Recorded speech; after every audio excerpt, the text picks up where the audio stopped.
Producing electrical energy with the power of water is a wonderful and brilliant invention.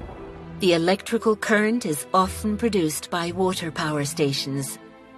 In the case of run-of-the-river hydroelectric power plants, the energy of the river itself is used. For this type of power station, a weir can be used to create a kind of small water storage. This is often referred to as a pondage. The bigger the height difference between one side of the weir and the other side, the higher the energy stored. This is also known as gravitational potential energy, GPE. The stored water passes through an underground pipe system. A turbine, usually a Kaplan turbine, is installed in the pipe system. Other turbines, such as Francis turbines, are less common for this type of power plant.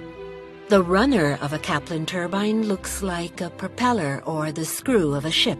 Adjustable pitch vanes enable it to work efficiently over a range of flow rates. The pitch vanes are driven via an electric motor. At one end of the turbine axle, a generator produces electricity when the runner is turning. Adjusting the runner blades and the pitch vanes is an effective method to increase the efficiency of the turbine when it comes to different water levels. The volute of the turbine increases the velocity of flow, and the pitch vanes direct the water at the appropriate angle towards the runner. The runner, and therefore the axle, is rotating, creating electrical energy through the generator.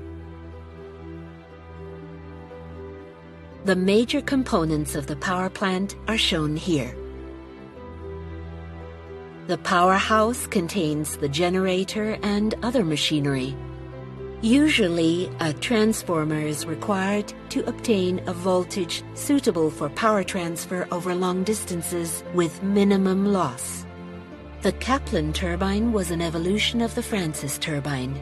It was invented by the Austrian professor Victor Kaplan in 1913. Kaplan turbines achieve efficiencies of about 95%. Cavitation has been a serious problem faced by engineers designing Kaplan turbines. The problem is still with us today.